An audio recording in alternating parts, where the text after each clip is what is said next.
Hi, it's Maxine Kaye and yoga from the Greater Philadelphia Center for Spiritual Living, bringing you another love note. Well, it keeps going on, doesn't it? Not only the shutdown, not only the confusion, not only the wondering when things are going to be back to normal. Here's a news flash: they're not, because we're moving toward a new normal. But in the meantime, there can be a lot of agitation. There's been some mistrust. People are getting upset and angry with each other for being in different camps about what they think ought to be done right now.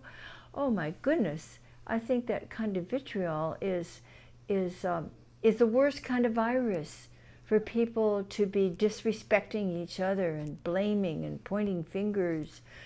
I understand this has been a long time of having everything interrupted, and there are people who are very concerned, and rightly so, in their situations about economics.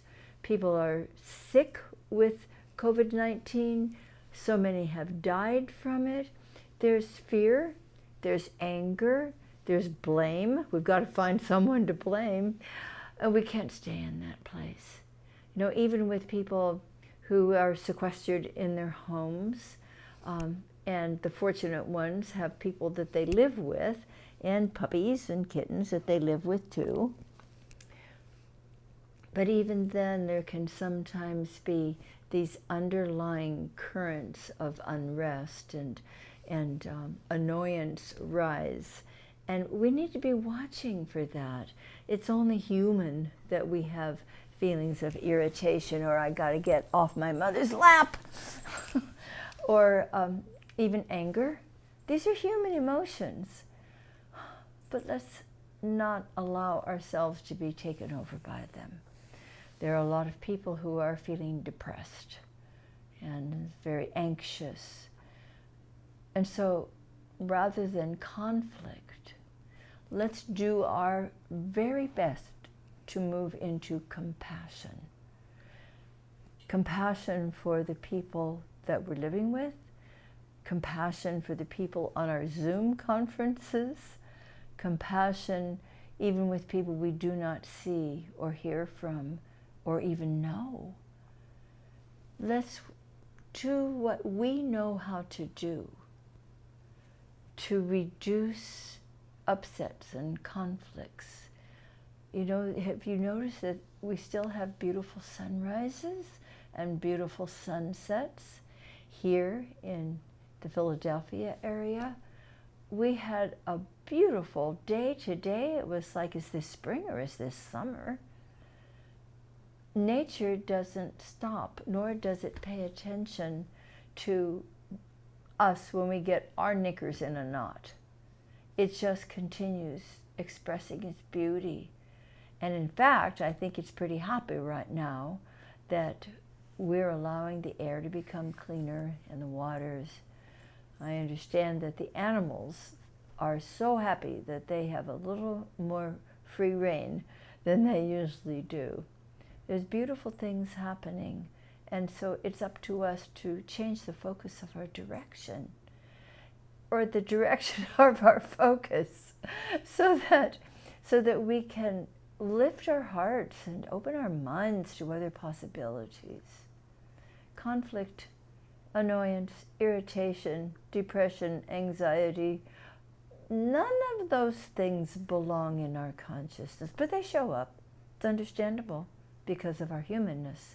But what's more understandable is that because of our spirituality, we can use our fine minds to be instruments for the infinite mind, and to open our hearts to be part of, to be conscious that we are always part of the greater heart of God.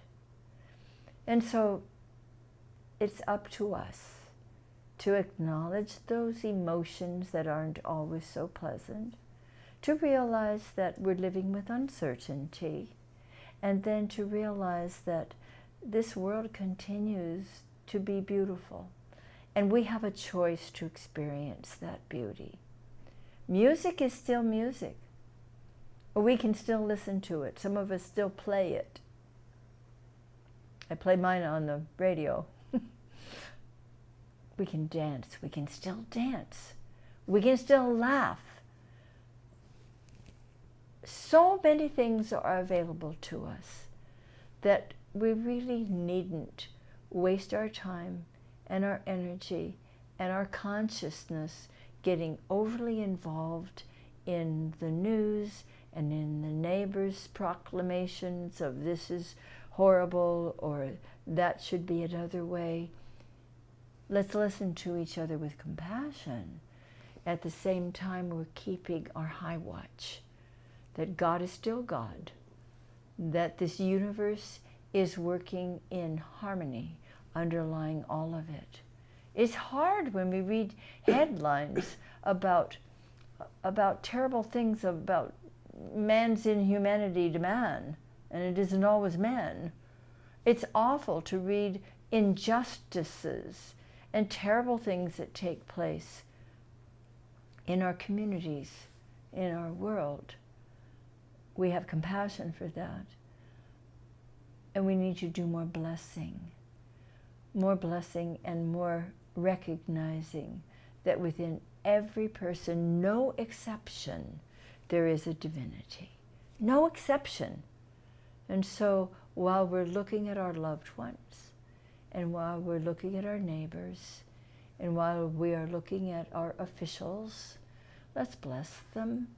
Let's move from conflict to compassion. And let's do it just as soon as we can. Don't waste your precious emotional energy on anything less than unconditional love. Unconditional love is still available. Let's keep our minds clear, our hearts calm, and let's do what is ours to do. I love being with you. Reverend Mike loves being with you, and he gets to be with you tomorrow. And of course, we do our live streaming on Sunday mornings at 10:30. Just check our website, which is cslphilly.org, and you'll see all of the offerings that we have right now. You'll also see how you can listen on live stream, and that there's just an easy link, and how you can look at archived Sunday mornings, as well as archived love notes from Reverend Mike and me, sometimes with yoga and sometimes just for a short time with her. There's also a donate button. You can make your contributions. You can keep us healthy and strong as we are here to keep you healthy and strong. All is well. Let's continue to move from conflict to compassion in small ways, in large ways, and know that love still prevails. Thanks for being with me today. God bless.